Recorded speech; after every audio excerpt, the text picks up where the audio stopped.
Shalom Israel, this is Brother Lamad Lakam, and today I'm going to be discussing Leviticus 23 and 16. I'm going to try to do this video as quickly as possible because it's really quite simple to understand. Before I dive into this, I want to first note that one thing in my journey that I've learned is that Scripture does not work against Scripture. They work together. They interlock as pieces to a perfect puzzle. So when a discussion or a lesson is being presented and many scriptures are brought out regarding a topic and the precepts interlock to justify a subject matter and they make sense, one or two scriptures from my understanding does not work against those other scriptures that were used to back up that subject. But rather the understanding of that one or two scriptures might possibly be misinterpreted. So this is what I find in the case of Leviticus 23 and 16 that was brought to me by a couple of brothers regarding lunar Sabbath and suggesting that this scripture works against the lunar Sabbath. That being said, I'm doing this video once and for all for reference. Let's actually begin from, let's say, Leviticus 23 and 15. So we're going to read Leviticus 23 and 15 through 23 and 16. And I'm reading from the KJV. And it reads,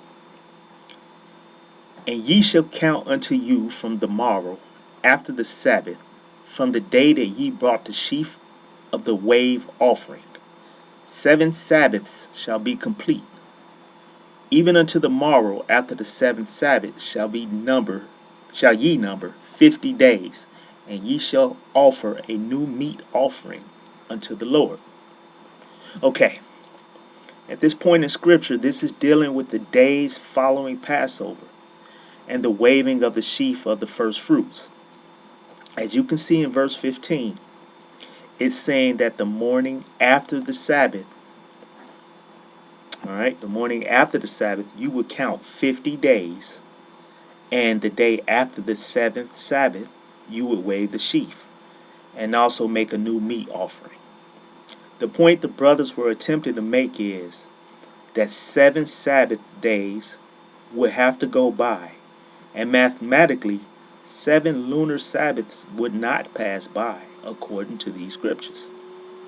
And according to the 7-day cycle, going from Sunday through Saturday, 7 Sabbaths would pass by. So, if you use a Gregorian calendar, this would indeed be the case. Personally, I don't subscribe to the Gregorian calendar for any Sabbaths or holy days of our Most High, as I've shown and presented in previous videos. But nonetheless, I'm presenting what I view as the correct way to interpret Leviticus 23, 15 through 16. Let's go to the Blue Letter Bible website for Leviticus 23 and 15 to go more in depth of this subject. Okay, the Blue Letter Bible. Okay, let's look at, this is from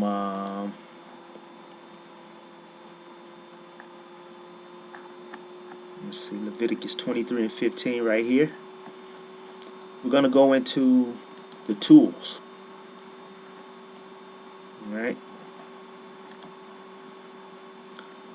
All right, let's look at the Strong's translation of the word Sabbath here.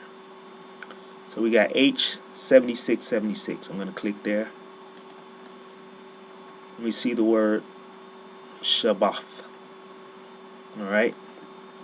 So now, as we can see, the Strong's has several meanings and usages for this word Sabbath. All right. We see up top, we see Sabbath with the capital S. We see Sabbath with the small s here. Day of Atonement, it could be talking about the Sabbath year. It could be talking about a week. It could be talking about produce. in a Sabbath year. So we're talking about right there agriculture of a Sabbath year. So there's several meanings of that word. Now I'm going to scroll down in the Jacenius Hebrew Chaldee lexicon. All right, and as we see down here, it says that it mentions Leviticus 23 and 15 as meaning perhaps a week, right? And it compared it to Deuteronomy 16 and 9. So out of all the times the word Sabbath is mentioned in Scripture, right here it points out Leviticus 23 and 15 as a, hey, check this out. You might be dealing with a different usage of the word Sabbath. So let's look at Deuteronomy 16 and 9 and see what that says. Okay, right here I'm in the Tanakh. Deuteronomy 16 and 9. Okay. As you can see, it says, 7 weeks shalt thou number unto thee. From the time the sickle is first put to the standing corn, thou shalt begin to number 7 weeks. Okay? So it compares it to Deuteronomy 16 and 9, how they use weeks in that scripture. In fact, as a matter of fact, I'm going to go back to the KJV, to Deuteronomy 16 and 9. And let's see how they compared it. Let's just be consistent with the KJV, Same thing.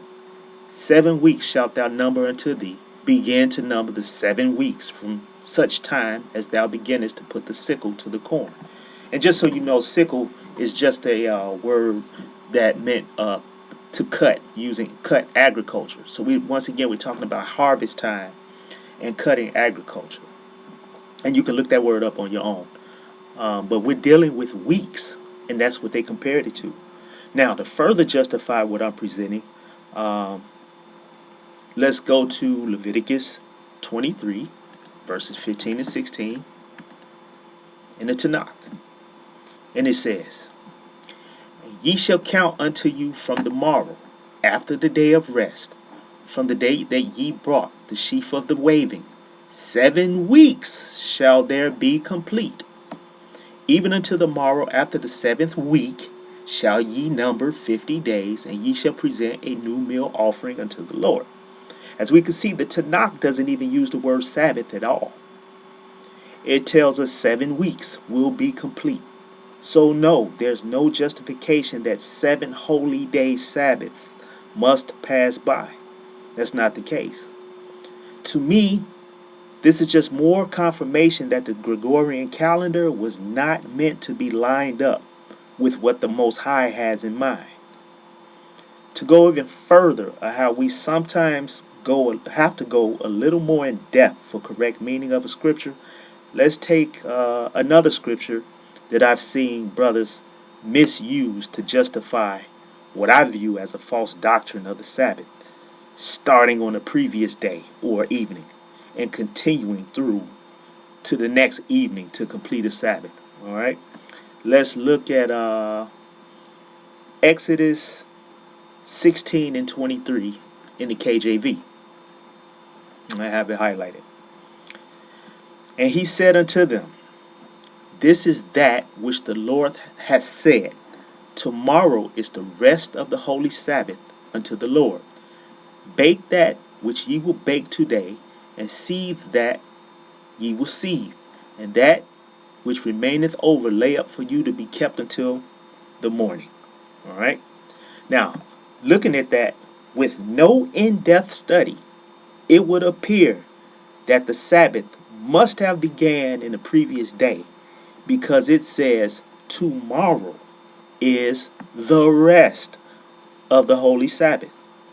Their justification is that they understand the word rest to mean remainder, as in remainder of the Sabbath, as if there's more of the Sabbath to go in the morning from the previous evening. However, this is not the case. and I'm going to prove it. Before I do that, think about this. Why would the Most High instruct us to bake? It says right here, bake that which ye will bake, and seed that which we receive, and that remaineth over to be kept until the morning. So why would you be baking that today? That would be doing work on a Sabbath. If you believe the Sabbath starts in that previous day, you see that doesn't make sense. But let's look at the scripture. No, before we go there, let's go to the Strong's. Where is that?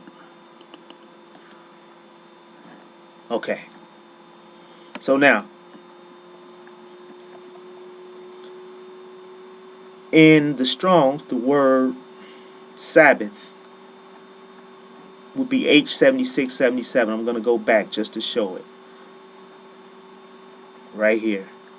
7677. We're dealing with Exodus 16 and 23 right here. And we're looking at the word rest. H7677. Alright.